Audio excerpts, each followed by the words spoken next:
Depois vamos discutir um pouco sobre os construtores e os modelos de linguagem, dos quais são RDF, RDFS e WL. Em seguida, vou passar uma análise comparativa mostrando um gráfico entre esses três construtores e vamos finalizar com a conclusão falando sobre os trabalhos futuros. Quando a internet surgiu nos moldes que a gente conhece hoje, em torno de 1990 e 1995, a linguagem adotada por ela foi o HTML. O HTML é uma linguagem voltada exclusivamente para a exibição. Ela não se preocupa em escrever recursos. Então, dessa forma, o HTML é interpretado por um usuário, por uma pessoa. Não é possível, exceto através de uma grande implementação de software, de recursos de software, um agente de software interpretar o conteúdo do que está publicado nessas páginas do HTML. A gente sempre pode dizer que o HTML é uma linguagem que não é suficiente para inferir significado concreto naquilo que está sendo disponibilizado. Por essa razão, a gente chama a internet atual, essa que a gente conhece, como web sintática. As páginas são direcionadas para pessoas e não para o processamento. A principal forma é da apresentação das informações e o processo de interpretação é feito pelos usuários, como eu acabei de falar para vocês. Em contrapartida, surgiu em 2001 o conceito da web semântica. Semântica, a palavra semântica, significa dar significado, ela diz respeito a dar significado a um elemento, um dado ou uma expressão, de forma que você consiga recuperar ela em um dado contexto.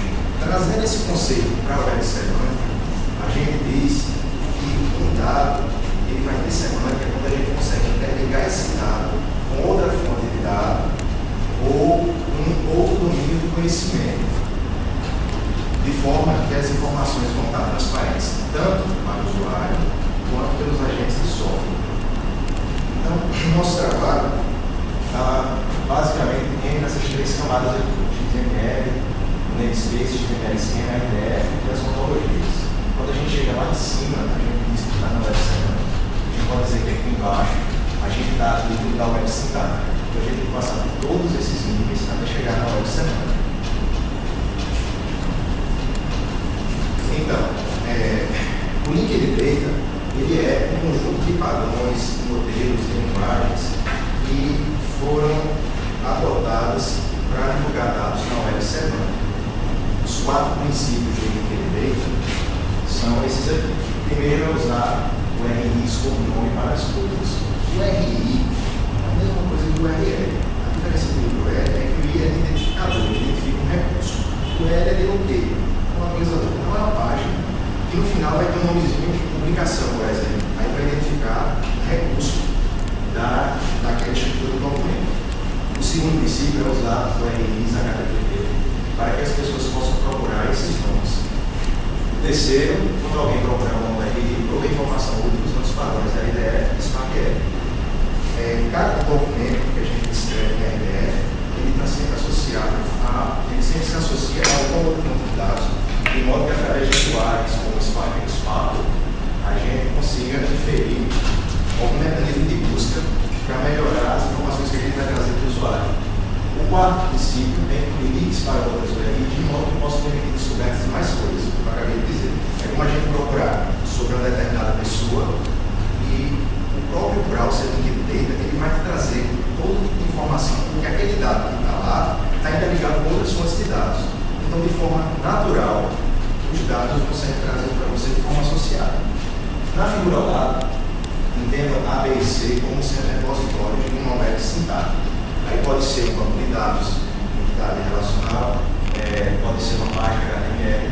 E quando a gente quer colocar na web semântica, aqui a gente não está totalmente na web semântica.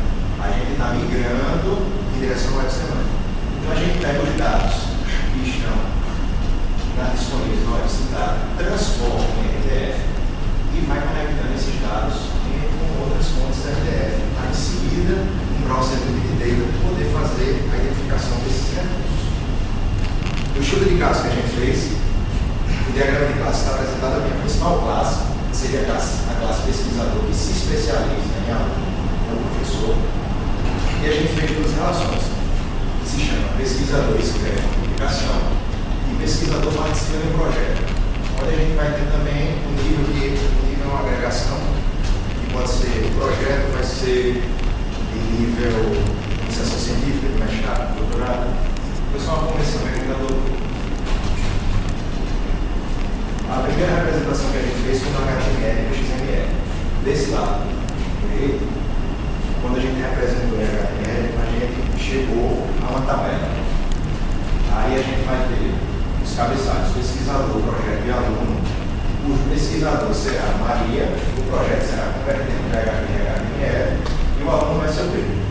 seria uma apresentação simples em forma de tabela. No XML, a gente tem foco voltado para a descrição. Porém, a gente tem uma liberdade muito grande na criação das suas tags.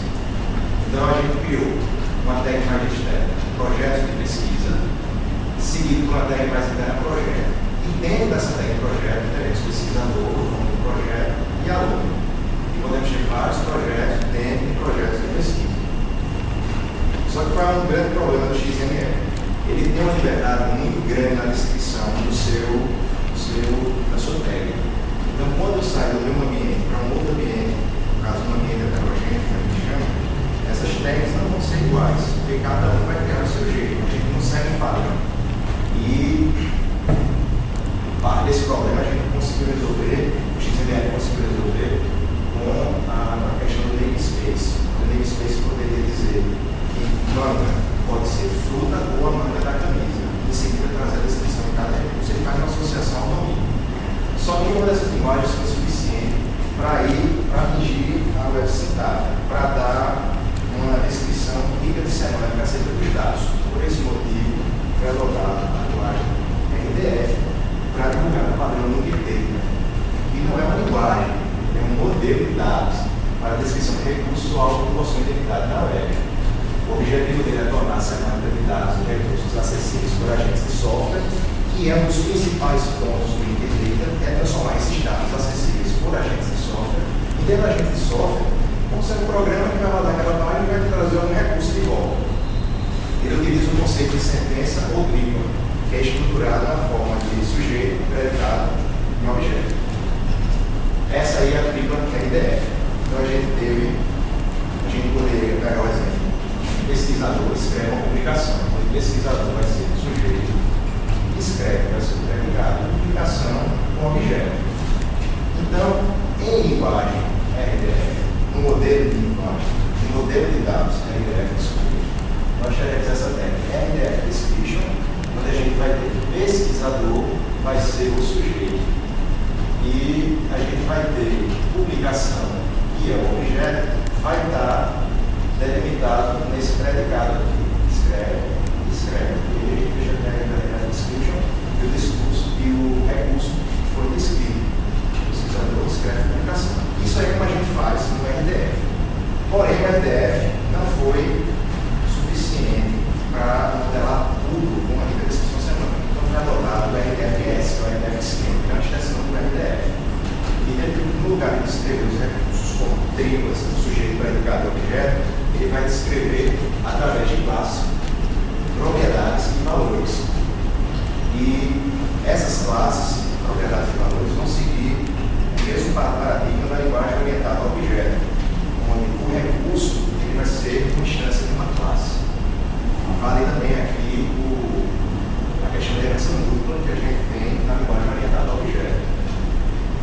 Então, o exemplo que a gente pegou é o mesmo pesquisador escreve publicação, onde a propriedade que vai ser escreve, que não é uma propriedade objeto object, ela vai ser descrita da forma de um domínio e um range. Aí o domínio vai ser um sujeito, e no nosso exemplo vai ser publicação. Então, vamos até passar um pouquinho para vocês verem embaixo. O domínio vai ser o sujeito, o pesquisador. Ele vai ser sempre uma classe.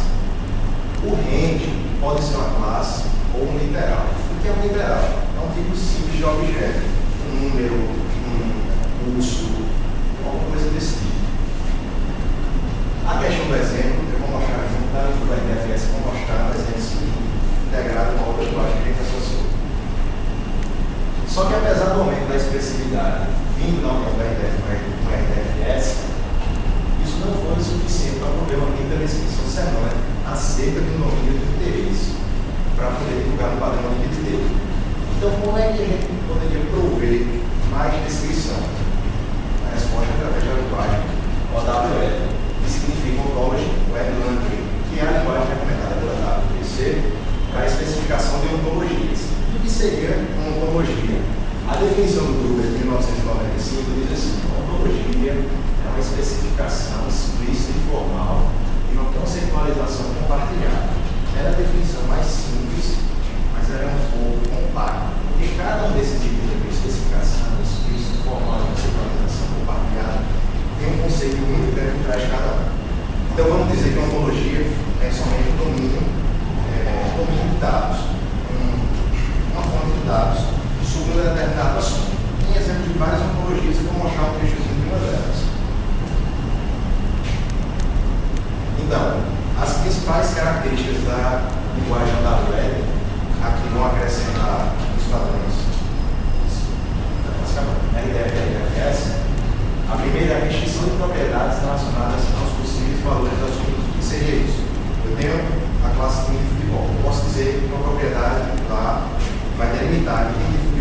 tem que ter no mínimo 11 jogadores. Então, eu só posso fazer isso através de OWL. A IDFS não consegue dizer isso. A segunda é a disjunção de classes.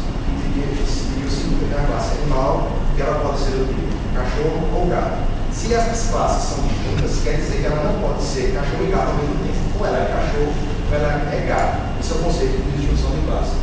E o terceiro é a combinação entre classes, onde eu posso criar uma nova classe através de união ou interseção de outras classes. Por exemplo, a classe multiplica e através da união das classes IDFS e OWL, eu crio uma classe multiplica. Poderia dizer isso. Aí aqui é um exemplo de OWL e IDFS, onde em OWL eu vou descrever as duas classes através do construtor OWL. Eu crio a classe pesquisador de publicação. Lembrando que a gente está descrevendo pesquisador, escreve publicação.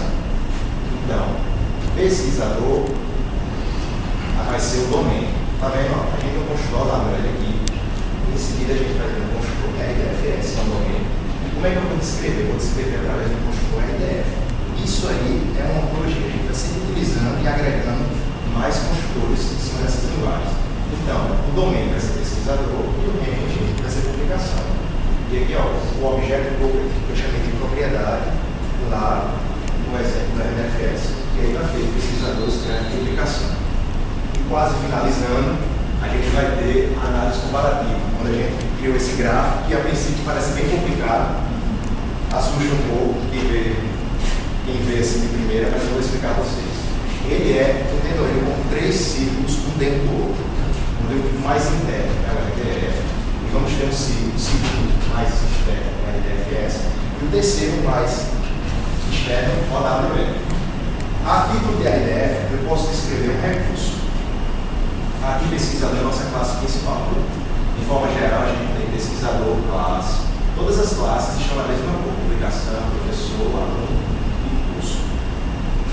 Então, a nível de RDF, eu posso dizer que professor é um recurso do tipo José Augusto e Linked Data é a publicação dele, a nível de recurso. Passando para RDFS, eu vou dizer que pesquisador é uma subclasse. Eu vou dizer que professor é uma subclasse de pesquisador, assim como aluno também é uma subclasse de pesquisador. Vou dizer também através de um domínio de pesquisador, domínio sujeito, escreve publicação, que é o range. E desse lado também, eu vou dizer que aluno é subclasse de pesquisador. Vou ter também a classe curso, cujo domínio sujeito é pesquisador, tem um curso. Esse aqui é o tipo literal, mas esse pesquisador tem um curso, está no curso Sistemas para a Internet. Aí o literal vai ser um tipo simples de dado. Indo para o nível do OWL, a gente consegue dizer mais algumas coisas. Uma delas é a questão da disjunção, que eu digo que graduando é disjunto de graduado. São classes disjuntas. O aluno ou pode ser graduando ou pode ser graduado, ele não é os dois ao mesmo tempo. E por fim, o último recurso que a gente vai descrever nesse exemplo é que, a nível de OWL, a classe pesquisador, quando conectada a uma fonte de dados mais externa, a gente pode dizer que a fonte de dados mais externa tem uma outra nomenclatura. Então a gente diz assim: pesquisador possui uma classe equivalente através do construtor equivalente class chamada researcher. Então o pesquisador vai ser a mesma coisa que researcher em outra fonte de dados. E por fim, para finalizar, a partir desse estudo a gente está desenvolvendo uma ferramenta que vai permitir transformar os dados que estão atualmente em HTML para os formatos RDF, RDFS e OWL, seguindo o padrão do Linked Data. Muito obrigado. Dúvidas?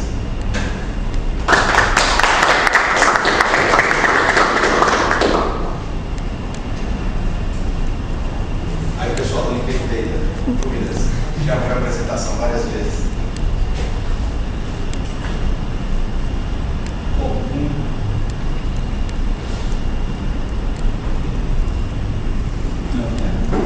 podemos, parabéns, Walter, e vamos passar para o próximo trabalho.